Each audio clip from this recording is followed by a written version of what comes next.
Hello, everybody, and welcome to another live episode of the Multifamily Hangout podcast. This is a very, very special episode for many reasons. I'm your host, Adrian Danila, and I want to welcome all of you in the audience there watching us, and you're hanging out with us live today. First, I'm going to start with introducing my new co host, Chris Moreno. Chris, welcome to the Multifamily Hangout. Uh, I'm super, super excited to have you here. Please say a few words for the audience. Yeah, I'm excited to be here. I can't wait to get started. I love learning and very curious about people's histories. So whether it's multifamily operations, technology, investing. But with that, let's go ahead and jump into it because we got an exciting guest for today.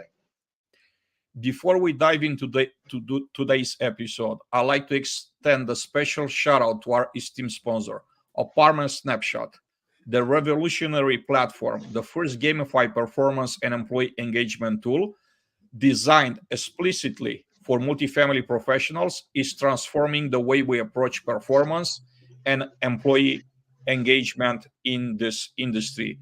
I want to thank again our partners from Apartment Snapshot for making this podcast possible. Now, Chris, I'm going to turn it back to you and I'll let you introduce our special guest for today. So I couldn't be more excited than to have the esteemed and oftentimes goes without any introduction, Steve Hallsey. Steve has an amazing career in the multifamily industry, having been at multiple companies. More recently as a managing director of Wood Partners, the president and CEO of Amley Residential, but many, many more. And he's seen it all. But I think a lot of people don't know he's also been a coach in college football. He's a mountaineer, an outdoorsman, and an incredible leader. I'd say a really humble leader in everything he does. But he's incredibly intentional, and I love that about him. So I want to welcome and give a big thanks to Steve Hallsey for taking some time out of his day to share some of his stories. So Steve, welcome to the podcast. Thank you very much, Chris and Adrian. I can't tell you how excited I am to be on this podcast. I've listened to many of them, and I'm always very interested in people's thoughts and how they perceive our industry and how they're contributing to it. So I think what you're doing with this podcast is sensational and is much overdue, in my opinion. Absolutely. And I know, Steve, you worked your way up through multiple positions and you've been even pulled out of retirement, I believe. So could you share a little bit? Yeah, twice. So can you tell us a little bit about your multifamily history, maybe even how you got into it? Yeah. Where you've gone, and then we'll dive into some questions after that. Well, I think you did a very good job, Chris, of introducing me and talking about some of the highlights of my career. Most recently, I've been a partner at Wood Partners, one of the largest development companies in the United States. We're opening 42 new assets this year at Wood Partners, which is a phenomenal number of assets to open and lease up in a very short period of time. Before I was at Wood Partners, I was the president and CEO of Amley Residential for 14 years in Chicago, which was a tremendous experience. Once again, another very good management company and a very good developer of multifamily assets. Before that, I was the president of Charles E. Smith, which was one of the largest REITs in the United States out of Washington, D.C., and before that, I was president of Western National out of Southern California. So I've been across the country. I think I know most of the major markets in the United States. Someone once asked me if I would want to start over again and do it all over again. And I say, absolutely not. I've met so many outstanding people. I've had so many tremendous opportunities. I don't think I could ever duplicate what I've been able to contribute or what I've been able to achieve in the multifamily industry, which is a tremendous industry, one we should all be very proud that we're participating in, either as a supplier, vendor, or managing or operating or in maintenance. It's just a tremendous profession. Steve, such outstanding career, right? A leader, an executive in an industry, and an inspiration for many. We're gonna get deeper into that in just a little bit. We have some inside information from some of the people that you have touched over the years with some specifics, right? It's nothing tricky, but it's just something that I'm sure that you will enjoy hearing from some of your previous employees, some of your previous team members. But first of all, I wanted to ask you, would you share with us some of the most important lessons you've learned from your leadership journey? That's a great question, Adrian. Most of the lessons I've learned have come the hard way. I've made a lot of mistakes. I started in this business right out of coaching college football at the University of Utah. I didn't know a lot about business. So a lot of the mistakes I made were life lessons to me. And the number one lesson that I've learned, and I think Chris mentioned it at the very beginning, is humility and being humble. I think that's the number one trait or the number one characteristics of a leader. I don't know if that makes him a good leader, but I think it's important as a leader. And I learned this while I was coaching college football. I came home one night and my wife sat me down at the kitchen table and she says, "This has been fun. It's been real fun, but I no longer want to be a part of it." And she wanted to divorce me.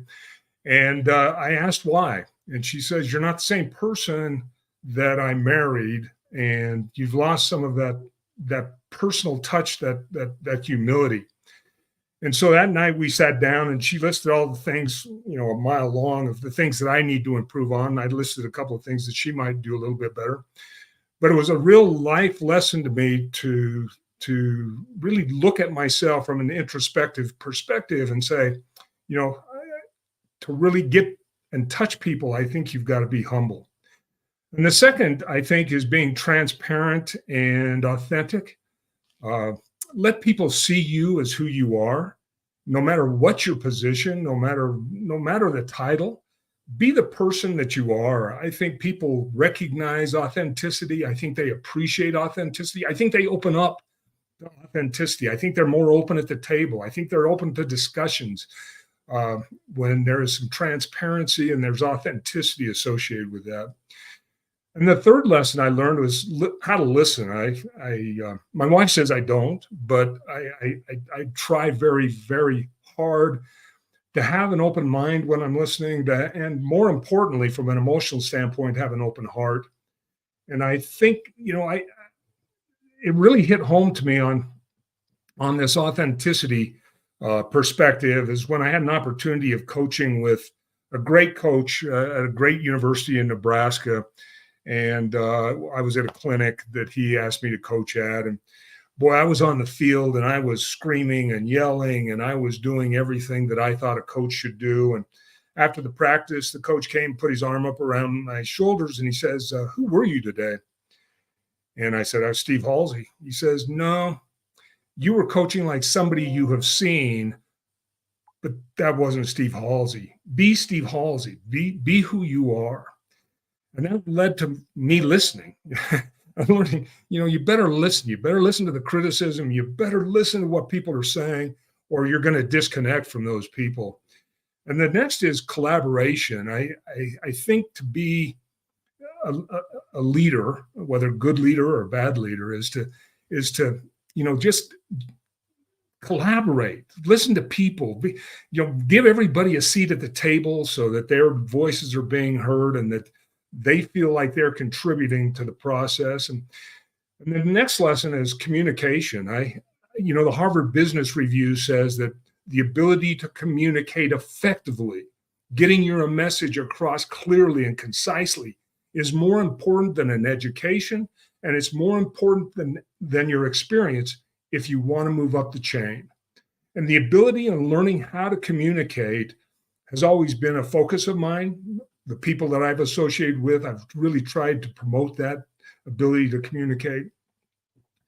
I would say the next element that I've learned, once again, I took away from coaching, and that's the ability to motivate people to do their very best. I had an opportunity of, once again, coaching with one of the greatest coaches of all time in a postseason game. And we were sitting at a dinner table, and I said, Coach, you've won a national championship in every decade you've coached. I said, how have you done that? How have you been able to motivate these young minds, these young people, to do it every year? And he goes, you can talk about money, and that'll last till they spend it. You can talk about trophies and awards, and that'll last till they get dusty. He said, the only way you can truly motivate people is to teach them how they fit in. If you can teach every one of your associates where they fit into the organization, what they contribute, how they contribute, you are truly motivating people. And that was a big lesson for me, is that it's my responsibility to teach that person where they fit in, where they and how they belong. And I would say the next one is execution. One thing that I learned is everybody in this industry knows the fundamentals of this business. And same thing in coaching. Everybody knows the X's and O's. But the truly great ones, the people that achieve more, the people that are constantly winning championships, the companies that are constantly winning awards, are those that execute exceptionally well on their strategy. They know their strategy, they execute on that strategy, and they make execution a key part of their basic operating philosophy. And so I would say, Adrian, those are the 7 lessons I've learned. They probably don't apply to anyone else on this call, but those were all very tough lessons I had to learn and be a part of. You mentioned how everybody fits in, and you basically made a parallel between sports and our business. And I'm very passionate in saying this. I think that sport teams are better ran than most businesses in general, right? And this will apply to multifamily as well. Somebody else told me once, teams that don't train don't win. How simple, one of the most simple statements, right? And when you put that into practice, when you say it in multifamily context, it's kind of like you lit my face up. Yeah. I had such an aha moment for someone that's been a coach for so many years and a successful one. What's your take on teams that don't train don't win, and then the fact that we should be probably taking more from sports teams, professional sports teams, and implement principles and ways of doing things, execution, so we could be more successful as companies, as industry in general. That's a great point, Adrian. You call it training, I call it execution. I think that ability to understand what the game plan is, whether it's, how am I going to maximize my rents, or how am I going to work better with my vendors and suppliers so I'm leveraging them more effectively across my platform, or how am I, how you've got to get that indoctrinated. You've got to make sure that everyone understands what those principles are, what those elements are of success, and then constantly talk about them, constantly review and set metrics that apply to them. And that way you can measure the success that you're having during those execution periods. As people begin to perform, you've got to have some way of telling them how well they're doing, and being visible and being present and watching people, and not just sit in an office. One of my greatest thrills was getting out on site and putting my arm around a service director and going to the shop. I could tell how well a property is being managed by the shop. And it is one of the things that I would hit first when I would visit a property, is the maintenance shop, and put my arm around that service director and the service team, and see what they're doing. And that's the training. That's the execution. Everything that you say, is it being done? So, Adrian, I think you're spot on. I don't think we spend enough time looking at the metrics, looking at people's performance on site, and it's powerful. Awesome. I mean, some of these are hitting home, and I've seen you in action, Steve. You're a man of doing what you say you're going to do, and being there in person. And it's amazing to see you fly across the country and make things, execute on your plan. I'd love to hear, because these things you're sharing, oftentimes you learn from someone else, right? We learn from other people, we integrate them into our lifestyles. So could you share some of the people, maybe from the multifamily industry, but also from coaching? Are there some specific people who maybe stood out to you that you want to call out, and maybe how they made an impact on your career or how they mentored you? Wow. I don't think we have enough time on this call, because I know we have a hard stop at 3:00 for you, Chris, but that's hard. Some of the people I've learned the most from are the people on site. As I've sat down after every visit, I always sit down and I have what is called a debrief meeting, where I share my thoughts of what I've seen, share my thoughts of the execution, and then have them give me a synopsis of how well they think they're doing. And I've learned some of my biggest lessons from the assistant managers and on-site managers and the service directors. But I would say there's a person, well, three people in my life that have really made a huge difference. And Alan Sweet would be one of them, at Amley, a partner at Amley, just one of the real phenomenal individuals. He taught me critical thinking and really looking at things from a more global perspective, and being and understanding that every decision that you make has unintended consequences, and your ability to anticipate those unintended consequences and having a plan around it is so critical. And I had no perspective of that until, I got to spend 14 years with Alan, and what a tremendous opportunity. He's maybe the smartest man I've ever met. And what a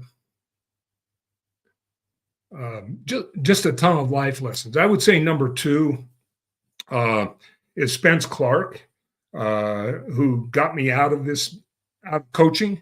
I took him over some T-shirts one day because I recruited his son, who played for the Miami Dolphins.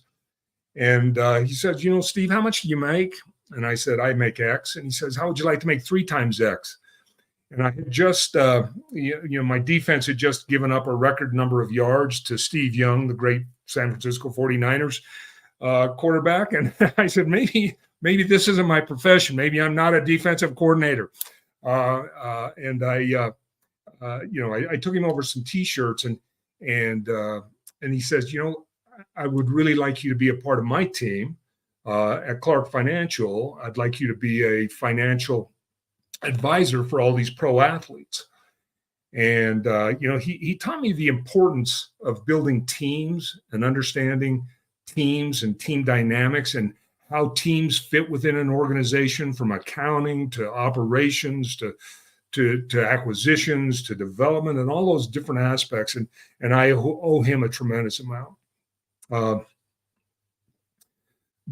I think the third, or the biggest influence in my life, is my wife, Debbie, after 50 years of marriage. I often tell people that we had 2 children, but she raised 3. I was the biggest challenge of the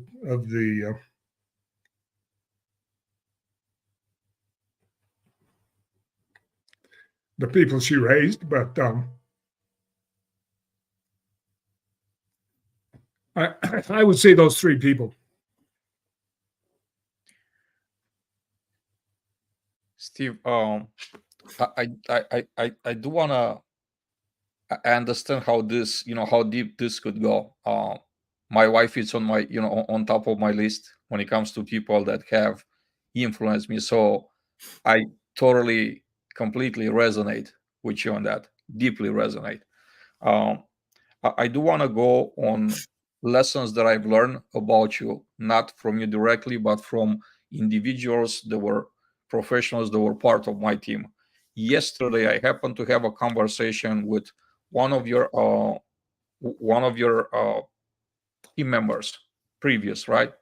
He said, I had a CEO. There was a CEO that I had, the only CEO that I've seen, that would visit every single property in a portfolio twice a year, and he will take a notepad and he will take notes. He will do exterior inspections. He will check out the maintenance shop. He will do all of that. And then he will come back 6 months later, and based on the notes he took the last time, he would check on the progress. He found that important, like that activity, that important, that him as a CEO took the time to walk and go through that exercise twice a year and do follow-ups in person, not just sending someone. And I said, wow, that's amazing. And he said to me, by the way, do you know who that was? And he mentioned your name. He mentioned your name. So how important is for an executive that's, the very top person in an organization to be connected at the ground level? You mentioned the maintenance shops. This is where everything's at, right? If you don't have a clean, organized maintenance shop, you don't have game in property management at the site level. That's so important. And then when I think about it, I ask myself, how many leaders are doing that throughout their career to actually take the time and go check out the maintenance shop? And what does that story, what story does that maintenance shop tells them? So the message that I want to ask you to share with us here is, how important was that exercise to take time out of your extremely busy schedule and go and physically inspect and take notes on exteriors, on a general appearance of properties, physical appearances twice a year? I didn't have a more important job, Adrian. That was my job. That was that there wasn't anything more important. And to carve out those, 4 weeks a year in the spring, we called it opening the properties. The winter's over. Let's get them ready. Let's get them open. Let's get them show ready for the big leasing surge. And then we would do capital tours in August and September. And those 2 months that I dedicated to traveling all over the United States doing that wasn't an obligation. That was my duty and responsibility. And the thing I wanted to do is I wanted to know everyone's name on site.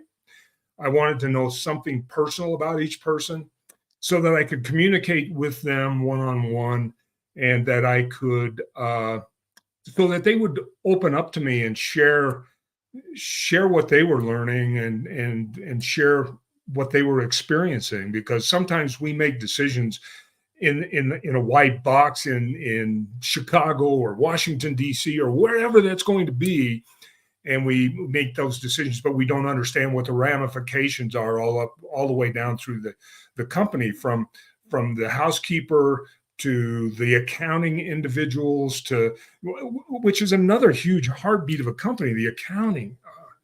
I love those people. And there's just nothing more important than knowing everyone by name and visiting them and sitting down with them and talking about how decisions that I was making may be positively impacting them or negatively impacting them. And I couldn't get that from the vice presidents or the SVPs or the EVPs. I needed to hear it myself. And by knowing everyone's name, they were more open and willing to share with me the good and the bad. One of the things that you need to learn when you are leading an organization, that 50% of the people are going to like you and 50% aren't going to like you. And you need to listen to both sides. Because if you don't, then you're not going to do well, and your company's not going to achieve what it possibly could. And we've achieved some pretty sizable things at the organization. So I just wanted to say one thing.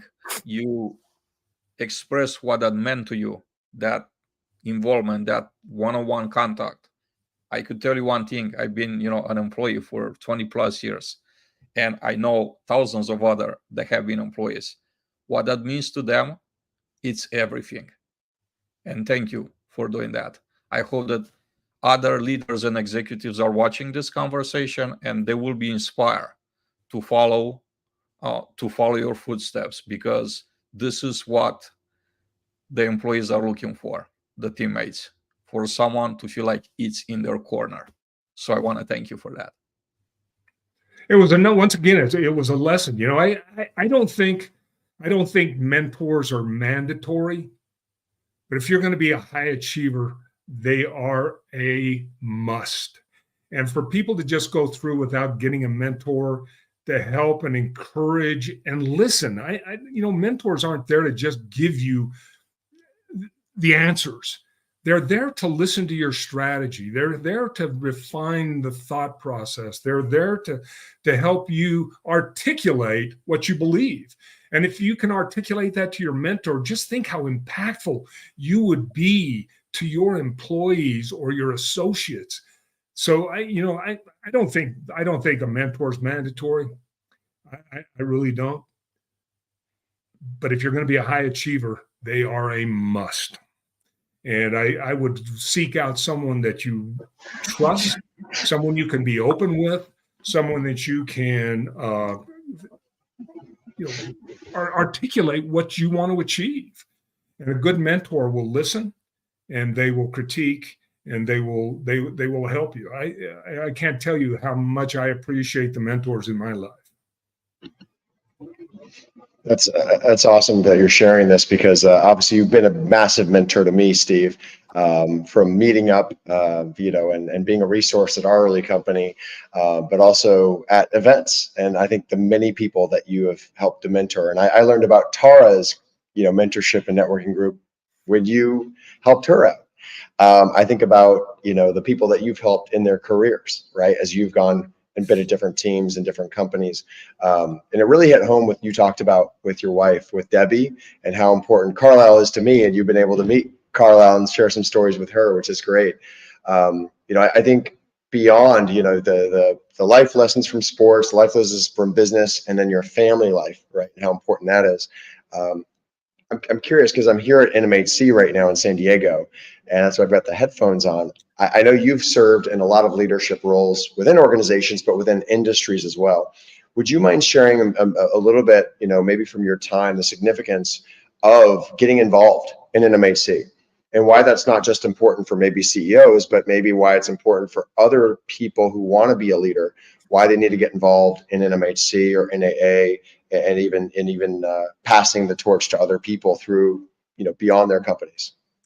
Well, I was one of the original members of NMHC when we brought Doug Bibby in, and I was at Western National in California at that time. And everyone needs to understand how old I am. I'm a really an old guy. I used to when I was a young college football coach, I was the 10th youngest defensive coordinator in the country at the University of Utah at the time. And man, I'd go in some of these rooms and I'd say, man, I wish I had some gray hair so people would think that I was, had some wisdom or something to share. And now that I've got gray hair, everyone goes, oh, he's too old. He doesn't know anything. And they don't listen anyway. But I think being part of NMHC or NAA is so important. It's sharing ideas and sharing, just sharing what you know, what you're seeing, your thoughts on the economy, your thoughts on the industry, your thoughts on cap rates, your thoughts on this, your thoughts on that. I've always found it intriguing, and I've tried to meet with as many people as I possibly can every meeting, whether it's NAA or NMHC, to do that. And it's really being a part of an advocacy group of trying to get things accomplished in our industry that need to be shared and need focus. And that's another. And then just the network. Just the wonderful people at those events, and the number of people that I've had an opportunity of meeting and being a part of. It's important of giving back and selecting those events to go to. I wish there were more, but it's like a meeting. Nobody wants to come to my meetings because it is eating their time, but I find them to be very rewarding and very, very important. One other thing that I picked up from a conversation, and I asked you this question a week ago when we met on Tara's mentors group, was that the same individual, the same probably he wouldn't mind, me saying his name. I hope he's with us now. Is Jason Hernandez. So Jason told me a story. He said this was like about a year ago. We worked together with two different companies, and he said to me, if you want to have an extraordinary guest on a podcast, you have to invite Steve. He's such a leader, such an inspiration. And he explained, he said, we're hearing all the time, all day long, we're hearing this is part of the growing pains. Steve was the person that told us when I worked with him at Hallsey, he told us there's no such a thing as growing pain. We're not doing this here. Like, growing pain is not what we do here, right? So please explain this saying, and why did you not accept the fact that some people use this? I guess sometimes it's an excuse, sometimes it's just another way of saying, well, it's the way it is, right? This is how the industry is. This is how companies grow, through pain. So why was that you did not want to accept that we're having growing pains? Right, because it showed a weakness of planning and strategy. If I don't care if your strategy is in its infancy stage, and you're working towards getting to the execution stage and the performance stage, just saying it's growing pains means you haven't planned. I haven't planned. I haven't shared my strategy enough. I haven't given you the tools or the resources to get the job done, which I think is important too. That's part of my job, is to get you the resources. So let's not say it's growing pains. Let's say we better plan better. We better understand the unintended consequences, and we better be prepared to mend and change when things begin to change. It's not growing pains. We don't have it. I used to say this to everyone. What do we sell in multifamily? We don't sell shirts. We don't sell pants, which can sit in inventory forever until you sell them. We sell time, and time is precious. If a unit sits vacant for a day, that's $125 in some situations that you're giving up. So we don't have time for growing pains in this industry. We need to make sure that we're addressing things through a strategy, through proper planning, and making sure that we're trying to execute. I don't mind if you say, "Hey, we're trying to execute, and we're working very hard on getting the strategy or the plan across the finish line," but I never, because I think it was a reflection on me as the CEO and president. If we got growing pains, I haven't shared the strategy enough. I haven't thought carefully enough about resources, and I haven't thought carefully enough about who we're hiring and how we're hiring, and all those kinds of things all tie into that. So anyway, that's I didn't like that excuse, Adrian. All I can say is amen to that. Yeah, I love that, Steve, and proper say like proper practice prevents poor execution, right? And so having those processes, those motions, and thinking about sports, and how they tie into business, how they tie into life, and something I've learned about you, and I love that you share it now a lot online, is that you're an avid outdoorsman. You're an avid mountain climber. And so I'm kind of curious how you think about balancing, and maybe some advice for people. How do you balance work? How do you balance work, your family, and then how do you balance play? How do you think about those things? I don't do anything outside of work that doesn't involve my family.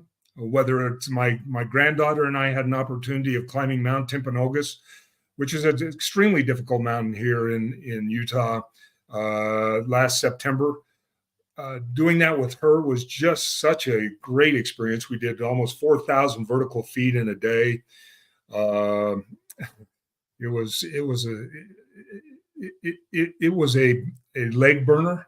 But to watch her go through that process, she works for Goldman Sachs. She's in their legal department in Goldman Sachs. And to watch how she stretched outside her comfort zone and really put herself out there was just such a treat to me. And I try to incorporate people that I know, that I want to get to know better, either learn more from them or with family. For example, I love going, like Goldie Bartlett with Rangewater, a senior managing director, has the same passion and love for hiking and climbing that I do.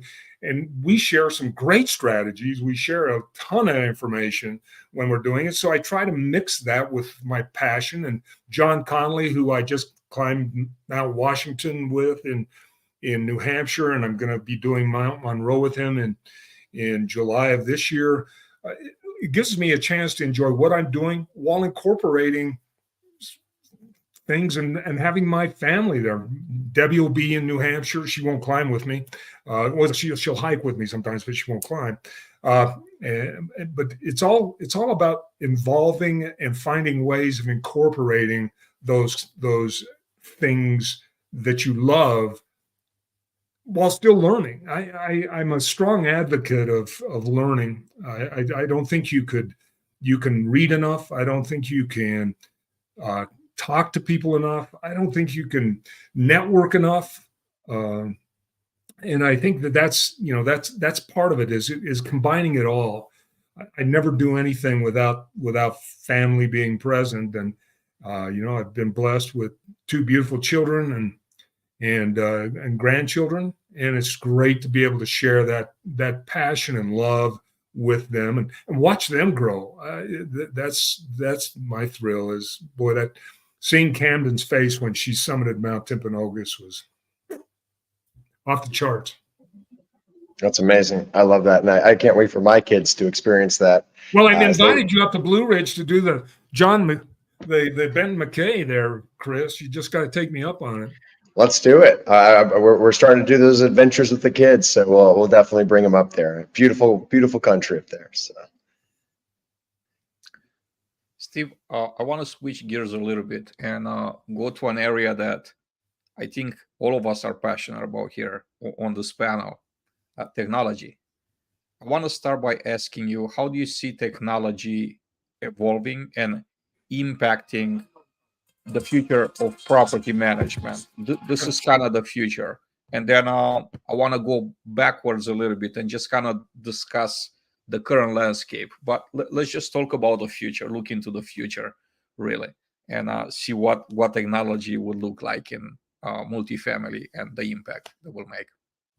You're asking a guy that started in this industry with ledger cards and written work orders. Marketing to us was hanging balloons out on the gate on Saturday and making sure that your yellow page ad was good. So I've been able to watch the evolution and participate in it a great deal during my career, and it's been amazing to me to see the void that has. We had a huge void in technology for a long, long time. And then, the big four got involved from a management software perspective and, kind of helped us over that hump. And now there's so many smart and bright individuals that are looking at this industry and saying, there's better ways of doing your CRM. There's better ways of doing your videos for people that can't visit your site. There's great ways to do self-tours. There's all of this technology and creating websites is even now a huge science and a huge technology sector that is just growing by leaps and bounds. I worked with Chris. I had an idea 7 or almost 9 years ago with package delivery. We were having all kinds of problems with package delivery. Lockers were okay, but I had an adequate number of lockers in July, but I didn't have enough in December when all the packages started coming in for Christmas. So I went with Chris and Arik with Luxor, and I said, could we create some sort of room that we can organize and build and have it as a package room, a Luxor package room? And they didn't say, hey, oh no, we don't want to try that. They said, absolutely, let's get after it. Let's see how we can do it. And the creation of the package rooms was a huge game changer for us early. I know things have kind of evolved now, but I think smart people are really looking at the industry. How can we change it? One of the things that we looked at AMLI 20 years ago was, how can we make the office smart? How can we make the office experience and the customer service smart? Why do we have to be behind a desk and typing on these big monolithic computer things? Why can't we have like a pad that we're walking around with? And so we went to several, and they said, yes, let's try that. Let's make the smart office concept. And now I don't see too many people sitting around computers anymore unless they're in their office.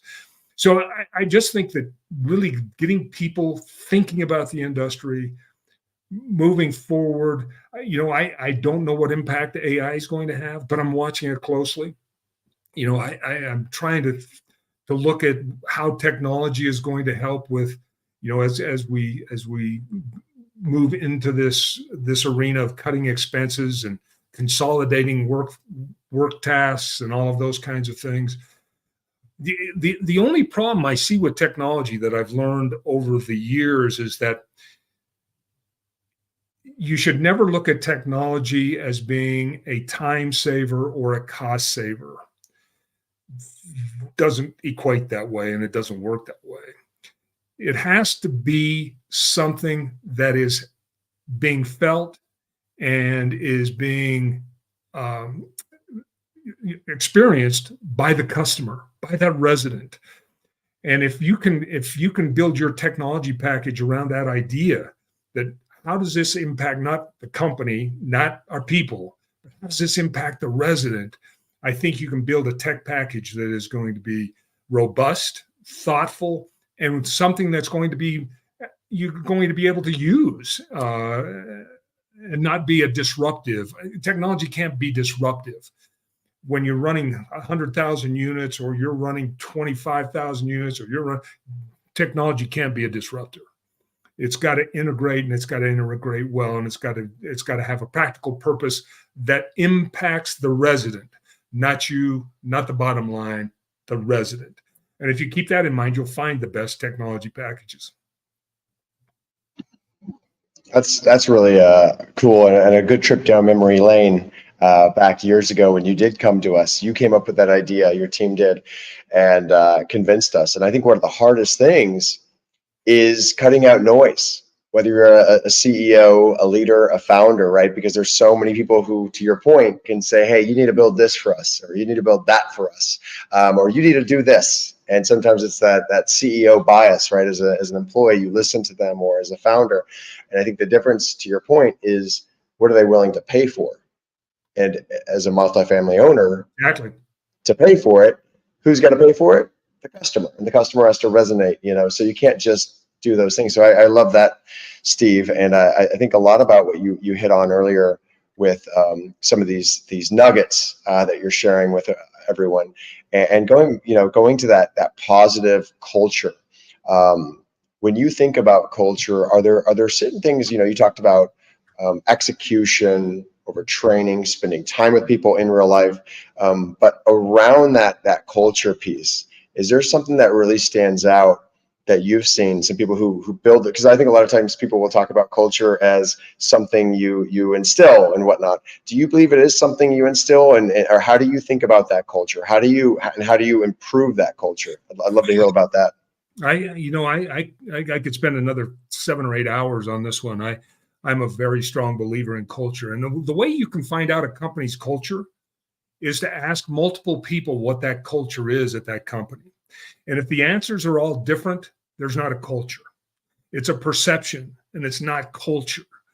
I've been a very strong believer that culture has to be from the ground up, and that every person in an organization has to say the same words, the same things, if it's really going to be a culture. And so many years ago, after making a huge mistake, I said, you know what, I'm going to put down in writing what I believe culture is. And I'm going to have it put in our education courses.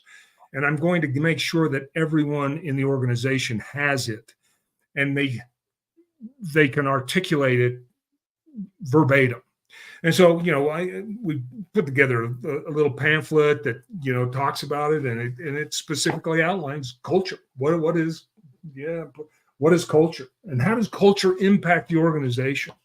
And I think it's got to be written. It can't be just a feeling. The feeling comes after understanding what every word means in the culture. And I think that culture has several elements. Number one, a great culture has collaboration. I think the ability to collaborate, the ability to listen to people, the ability to create synergy is absolutely critical. The second thing that I think is very important in a culture is having it non-political and having no cliques in an organization. And the only way that you can do that is being present as a leader in that organization and making sure that you are looking at and you're participating and you are really involved in that process, because I would not allow any politics. You want to create a clique or something, it's not going to play here. The third element of a great culture, which we talk about a ton, is respect. Be a respectful organization. Be respectful of your associates. Be respectful of your vendors and suppliers who are just critical to your industry and to your success. And I prayed, and I tried to be an example of this, no egos. Be respectful. Egos are a destructive element. It almost destroyed my marriage. And just making sure that you get the egos out of there, and then make sure that the environment is collegial, that everyone is trying to compete to be the best, but no one's being or throws up a block to someone else's success or doesn't cheer or encourage. So being collegial, creating that collegial environment, and then having fun. I think that's part of it. You talk about college football, and everyone asks me, what was it like to be a college football coach? I mean, there's only 134 major colleges in the United States. There's 10 guys on each staff. So there's only 1,340 guys in America out of 365 million people that do what you do. So it's a very small group of individuals. And they said, what was it like being a college football coach? And I said, there's no other profession like it in the world. None. Your job is predicated on the psyches of 18-year-olds. You get to show 75,000 to 100,000 people what you've done all week on Saturday. And then you get to read about how stupid you are on Sunday morning in the newspaper. So it's important that you have fun, and building that fun aspect into your business or into your culture is so important. It doesn't mean that you're not focused on metrics. It doesn't mean that you're not focused on performance. It doesn't mean that you're not getting the best out of employees. It's have fun, enjoy what you're doing. And I think you do that by the next element, I think, of a successful culture is making sure that there's a very good recognition program that's built off of performance, not off subjective criteria. I think that destroys a company is when they, someone is kind of a favorite, and so they get all the awards. But having measurements that you can document and say, this is why this person is being celebrated. And then being innovative. I've believed my entire career that you've got to be on the innovative edge of all things. You can't sit back and wait. You've got to be the person that is pushing innovation. You've got to be talking innovation because you want people to think into the future. And then the last is I want an organization that's energetic. I want enthusiasm to be the word of the day. I want people to be inspired. I want them to be motivated. I want them to be energetic. I want them to feel like what they're bringing to that job that day is the most important thing they can possibly do. And so those are the elements I think our culture. And if everyone can say that in your organization, this is our culture, this is what we are, you will have a strong culture. You'll have a culture that's well respected. You'll have a culture where you can, I think one of the biggest challenges we still face in this industry is, number one is finding, recruiting, hiring, educating, and retaining great talent. And if you can create a culture that is as vibrant as you want it to be, that's how you keep people. That's how you entice the best of the best. And one of my hiring criteria that I've always held very high in my estimation is we hire people with high abstract reasoning. And we did a test. We would test people on their abstract reasoning because I knew I didn't have to supervise those individuals. They would find the answers to things. I didn't have to manage. We could build with abstract reasoning. You can't if you're constantly critiquing, you're constantly helping. So surrounding yourself with great people also helps build that culture and creates that environment that people want to be a part of and play for and be proud to wear a Wood Residential shirt or whoever you are. That's my idea on culture, and I love that whole concept.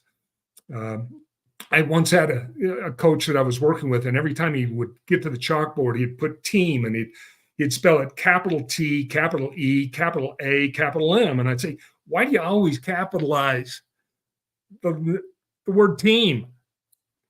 He says, because there's not a letter in there that's not important. And that's the same thing you want to get to your team, is there's no one individual on this team that isn't important. So that's why in every email I ever send, anything I ever do, team is always capitalized, because I want to remind everyone that everyone in this organization means something and is important. Before going to my next question, I do want to acknowledge all of you that joined us today, right there. You're in audience, awesome comments that I read throughout this entire hour. If you do have a question for Steve, please, don't be shy. Type it in the comments. I'm going to keep an eye, and we promise that we're going to try to take a question or two before we end the conversation. And my next question for you, Steve, is about centralization. So I wanted to ask you, centralization in multifamily, is this a real thing or is just a buzzword? How do you see centralization in multifamily? I don't know. I don't know yet, Adrian. I don't know whether it's just a buzzword or is really going to change the industry. I think I think there's some growing pains. To use a term, because I don't think it's well planned yet. I don't think people understand it yet. I don't think that there's a good strategy. I think everyone is feeling pain right now. But I know someone's going to crack the nut. Someone's going to do it well, and someone's going to feel very good about it. I worry about the customer experience from it. I want, I've always asked people as they called me and asked me my opinions on it, I turn around and say, what are you doing for the customer? I can understand how your investors want a good solid return. I can understand how they're asking you to cut expenses. I can understand that, but are you giving away your lead in revenue? Are you giving away your lead in resident retention? Are you giving away your lead in the Aura score or reputation management? What are you giving up? What's your unintended consequence from this consolidation or, downsizing, or however you want to phrase it? I don't know the best way to phrase it yet, because I haven't seen it executed exceptionally well yet. So I don't know if it's a buzzword or whether it's sustainable or whether it's just to get us through this crisis of rising expenses. Look at the insurance costs. Insurance costs are going out of sight. And, there's a lot of great companies now that are focused on lowering your insurance costs that you need to pay attention to. But I don't know. I don't know whether it's a short-term process, but boy, there's sure a lot of collateral damage that could happen if not done well and not well thought out, not well planned, and not well executed. Yeah, it's interesting, Steve, as you talk about these, the centralization as a buzzword or not. A lot of discussion here at NMHC We actually had a amazing guest. They always bring out, and something you probably put forward is bringing in amazing guests. They had Peter Diamandis from the X Prize. Yeah. He flew. He was going to fly in on his own plane. He decided to just drive down from Santa Monica.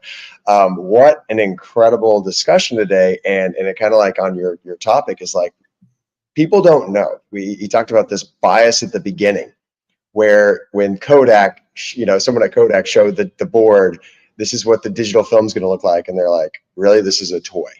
And he's like, there's this bias at the beginning of uncertainty. Yeah. And so he talked a lot about what he thinks for multifamily could be AI. It's going to disrupt so many parts of our lives, but also health. And I thought that was really interesting. And he kind of tied in the health aspect of how if each person on our planet lives one more year, that creates $38 trillion more a year in the global economy, changes your dynamics of where people live and how they live and the things that they think about. So I wanted to, on this topic of, thinking about challenges for multifamily operators, whether, like you said, insurance or rent control or things, how do you think about, the health of our buildings and the health of the tenants, and like how big of a focus is that for you? Yeah, I think that once again, that's exactly what I'm saying, Chris. You're hitting the nail on the head. What are the unintended consequences from it? And are we putting the resident and the customer first during these decision-making processes? Because they're gonna pay you a premium rent if they get certain things. They're gonna pay you a premium rent if you do certain things. They're gonna pay you. They're gonna stay longer, which reduces your expenses from a turnover standpoint. But there's lots of unintended consequences that I think need to be thought out. I think it's coming. I think centralization. There's lots of areas where centralization can be highly impactful. It's like a survey I did, several years ago, many years ago, what I call the transaction summary. And we looked at a month in the life of every employee on site.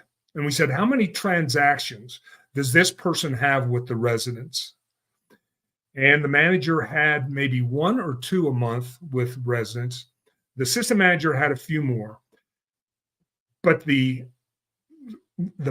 housekeepers, the service personnel, they had over 150 transactions with residents every month, whether it was showing up and cleaning up the garbage cans, whether it was cleaning hallways, whether it was saying hello, whether it was doing a work order.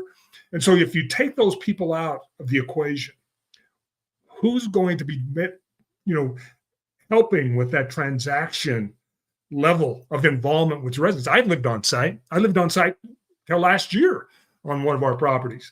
Because I wanted to experience it. I wanted to see it firsthand. And I don't know what that does. What's the transaction volume, and what does that lack of transaction volume do to the resident and their psyche? Chris, we know that you have a hard stop at the top of the hour. I know Steve doesn't, so I'm gonna take advantage and have a couple more questions after you break. But first last impression, wrapping up the conversation for today and being a co-host for first time today. Any final thoughts, Chris?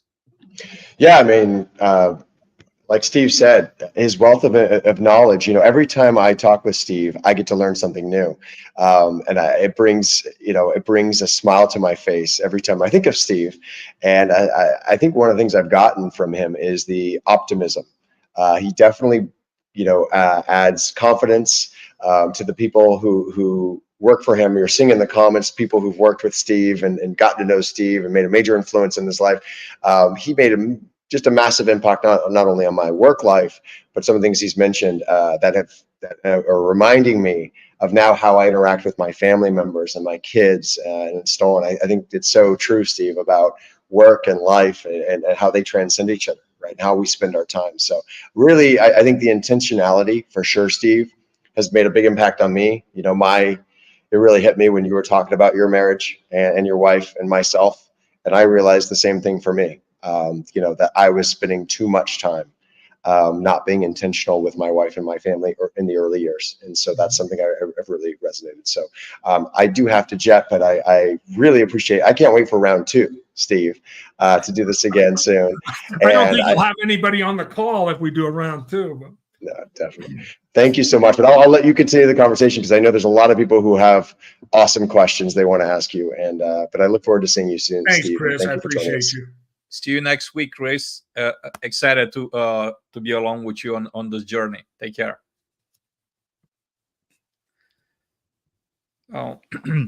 So Steve, how are we doing on time with you? I have some whatever.